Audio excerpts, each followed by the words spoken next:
For those unfamiliar with Hamlet, the plot revolves around a prince, Hamlet, trying to seek revenge for his father's murder. The play includes many dynamic characters that are foils to one another. These sharp contrasts between characters ultimately lead to the demise of the royal family, taking others down with them along the way. The play opens with the ghost of the late King Hamlet approaching Prince Hamlet. He explains to his son that he did not just die naturally, that he was actually murdered by his brother Claudius, who happens to be Hamlet's new stepfather. After receiving this information, Hamlet decides that he is going to seek revenge. Along the way, Hamlet's love interest, Ophelia, is revealed, although her brother and father advise her to be careful when it comes to Hamlet. Hamlet struggles to form a functional relationship with her while dealing with his plan for revenge against his uncle. Synthesized with Walt Disney's works The Lion King and The Little Mermaid, this play within a play shows a different interpretation of Hamlet through the use of puppets. The scenes selected represent the heart of the play and allow viewers to understand and embrace the storyline. With appearances by Mufasa as the late King Hamlet, Ariel as Ophelia, King Triton as Polonius, Scar as Claudius, and Zazu as Horatio.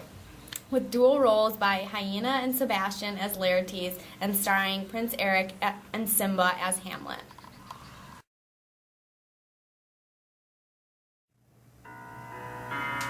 Whither wilt thou lead me? Speak, I'll go no further. My hour is almost come, when I to sulphurous and tormenting flames must render up myself. So art thou to revenge when thou shalt hear. What? I am thy father's spirit, doomed for a certain term to walk the night, and for the day confined to fast in fires, till the foul crimes done in my day of nature are burnt and purged away. But this eternal blazing must not be, to ears of flesh and blood. List, list, oh list, if thou didst ever thy father love. Oh, God! Revenge is foul and most unnatural murder. Murder? Murder most foul, as in the best it is, but this most foul, strange, and unnatural. Haste me to know it, that I, with wings as swift as meditation or the thoughts of love, may sweep to my revenge. Now, Hamlet, hear. 'Tis given out that, sleeping in my orchard, a serpent stung me. So the whole ear of Denmark is by a forged process of my death, rankly abused. But know, thou noble youth, the serpent that did sting thy father's life now wears his crown. Oh, my prophetic soul, my uncle! I, that incestuous, that adulterate beast, with witchcraft of his wits, with treacherous gifts, a wicked wit, and gifts that have the power so to seduce, won to his shameful lust the will of my most seeming virtuous queen. O Hamlet, what a falling off was there, from me whose love was of that dignity, that it went hand in hand even with the vow I made to her in marriage, and to decline upon a wretch whose natural gifts were poor to those of mine. But soft, methinks, I scent the morning air, brief let me be, sleeping within my orchard, my custom always of the afternoon. Upon my secure hour thy uncle stole, with juice of cursed Hebona in a vial, and in the porches of my ears did pour the leprous distilment, whose effect holds such an enmity with blood of man, that swift as a quicksilver it courses through the natural gates and alleys of the body. Thus was I, sleeping by a brother's hand of life, of crown, of queen, at once dispatched, cut off even in the bosoms of my sin, unhushed, disappointed, unailed, no reckoning made, but sent to my account with all my imperfections on my head. O horrible, most horrible! If thou hast nature in thee, bear it not, accounts for luxury and damned incest. But howsoever thou pursues this act, taint not thy mind, nor let thy soul contrive against thy mother aught. Leave her to heaven and to those thorns that in her bosom lodge, to prick and sting her. Fare thee well at once.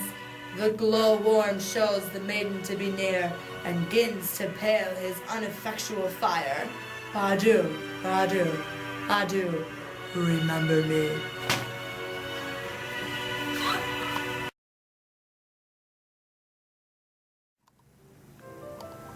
For Hamlet and the trifling of his favor, hold it a fashion and a toy in blood, a violet in the youth of primy nature, forward, not permanent, sweet, not lasting, the perfume and suppliance of a minute, no more. No more, but so? Think it no more, for nature crescent does not grow alone. Infuse and bulk, but as this temple waxes, the inward service of the mind and soul grows wide withal. Perhaps he loves you now, and now no soil nor caudal doth besmirch the virtue of his will. But you must fear his greatness weighed, his will is not his own. He may not, as unvalued persons do, carve for himself, for on his choice depends the safety and health of this whole state, and therefore must his choice be circumscribed unto the voice and yielding of that body whereof he is the head. Then if he says he loves you, it fits your wisdom so far to believe it, as he in his particular act and place may give his saying deed, which is no further than the man voice of Denmark goes withal. Then weigh what loss your honor may sustain, if with too credent ear you list his songs, or lose your heart, or chast treasure open to his unmastered importunity. Fear it, Ophelia, and keep you in the rear of your affection, out of the shot and danger of desire. I shall the effect of this good lesson keep as watchman to my heart. I stay too long. Farewell, Ophelia, and remember well what I have said to you. 'Tis in my memory locked, and you yourself shall keep the key of it. Farewell.